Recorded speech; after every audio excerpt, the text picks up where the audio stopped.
Khan sir इतना पैसा कमा लिए हैं कि अब हॉस्पिटल में 25 रुपये एक्सरे कर रहे हैं और 50 रुपये का अल्ट्रासाउंड कर रहे हैं। मैं खान सर से कहना चाहिए सब बंद कर दीजिए आप। वही तो खान सर देश विद्रोही काम कर रहे हैं। नेताजी कितना अच्छा सोच है इनका, गरीब मिडिल क्लास ये सब मर जाए और खान सर सस्ते इलाज करके उनको बचाना चाहते हैं। बात तो सही है।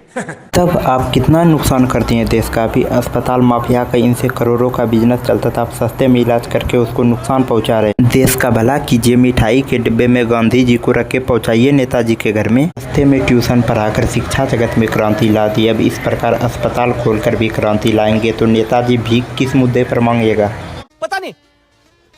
को हेल्थ फैसिलिटी इतने सस्ते में मिलेगा, एजुकेशन सस्ते में मिलेगा तो वो सरकार से रोजगार के लिए सवाल नहीं पूछेगा। सरकार कहाँ से देगा रोजगार। खान सर समझता ही नहीं है कुछ। अरे बाप रे, ये तो धोती खोल रहा है। खान सर का कोई स्टूडेंट या चाहने वाले हैं तो नेताजी का कमेंट में थोड़ा सा तारीफ करके जाएं।